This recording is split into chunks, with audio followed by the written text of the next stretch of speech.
Cyril Dion, bonjour. Bonjour. Alors, hier soir, vous êtes venu au MUSEM pour une conférence Livrons la bataille des récits. Pourquoi cette question du récit aujourd'hui est-elle si urgente selon vous? En fait, elle a toujours été urgente, c'est-à-dire que les êtres humains vivent dans des récits. Les grands systèmes politiques, les grands systèmes religieux sont des récits. Et aujourd'hui, le récit dans lequel nous vivons, c'est-à-dire que c'est la représentation du monde que nous avons, c'est un récit capitaliste, consumériste, qui considère que la finalité de notre société, c'est de gagner un maximum d'argent possible, d'avoir un maximum de richesse possible, de faire un maximum de croissance économique en exploitant le monde vivant. Le problème, c'est que ce récit-là, il est en train de nous conduire à rendre cette planète partiellement inhabitable, en réchauffant le climat, en faisant disparaître les espèces, en saturant les écosystèmes de pollution. Donc, nous avons besoin d'inventer une nouvelle direction commune, une nouvelle histoire commune que nous nous racontons pour le futur. Et cette histoire commune, elle a besoin d'avoir de nouvelles finalités. Donc typiquement, de passer d'un monde où, comme le disait la phrase de Descartes, l'être humain est comme maître et possesseur de la nature, à un monde où nous sommes des vivants parmi les vivants. C'est-à-dire nous apprenons à cohabiter avec le reste des formes de vie pour maintenir une forme d'équilibre. C'est l'écologie finalement.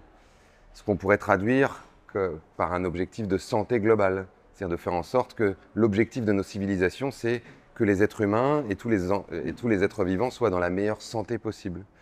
Et donc si c'était ça notre récit, c'est-à-dire si le jeu auquel on joue, c'est faire en sorte que tous les êtres vivants soient dans la meilleure santé possible, évidemment, ça contribuerait à réorganiser complètement nos sociétés.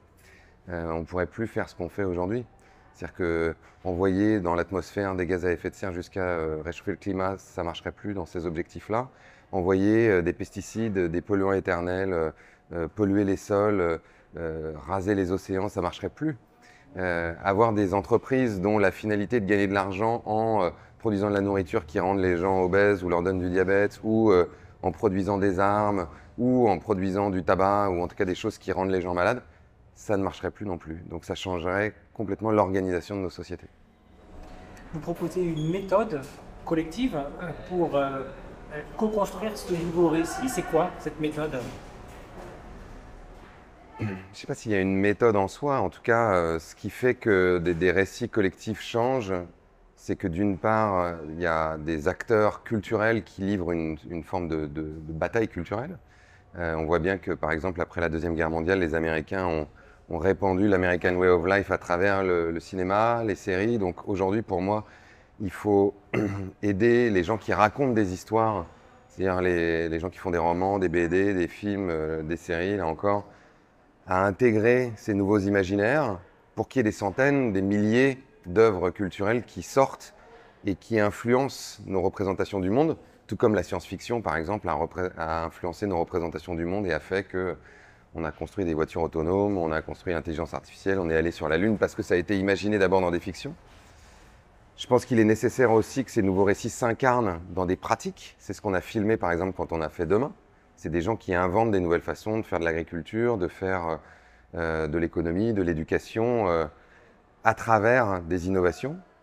Et puis, il est important que ces récits s'incarnent politiquement, c'est-à-dire qu'il y ait des responsables politiques, comme par exemple Martin Luther King quand il fait son fameux discours I Had a Dream, qui tracent des voies vers le futur, qui soient déjà des narratifs de ce que la société pourrait être, des nouveaux horizons. Hier soir, vous disiez il faut toucher les artistes, il faut les bouleverser. C'est ça finalement qui va créer une bascule émotionnelle collective. Comment on fait pour aller vers pour toucher ces artistes? Je ne sais pas, si je le savais, je le ferais.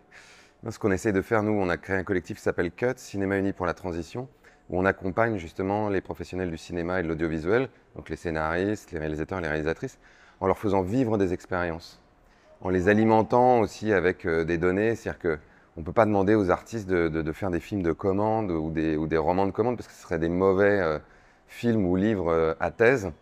Ce qu'on peut faire, en revanche, c'est leur proposer d'avoir accès soit à des situations, soit à des expériences. Donc, je ne sais pas, d'aller dans une ZAD, d'aller dans des fermes en permaculture, d'aller faire des chantiers d'autoconstruction, mais aussi de lire des livres, mais aussi de regarder des films, mais aussi de parler avec des gens qui sont touchés par ces situations-là pour que leur sensibilité soit mise à contribution et qu'en fait les choses rentrent dans leur système, se mettent à les bouleverser et ensuite se retraduisent dans leurs œuvres.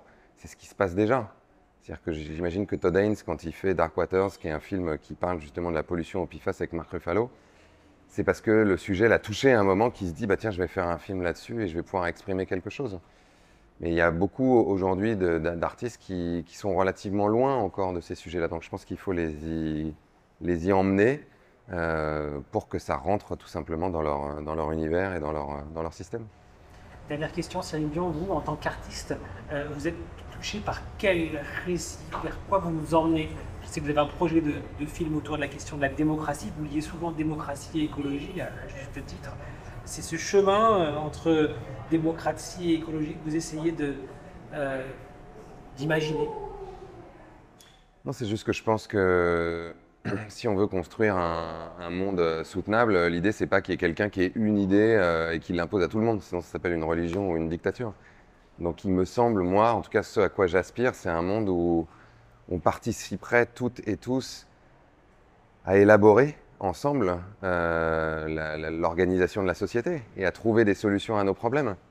Et d'une certaine façon, ça rejoint l'écologie dans le sens où un écosystème, ça se construit sur de la diversité. Ça se construit sur un équilibre entre les différentes formes de vie. Donc je pense qu'un écosystème humain qui marche bien, c'est un écosystème qui est démocratique, où chacun et chacune d'entre nous réfléchit, interagit, construit de la coopération et du collectif.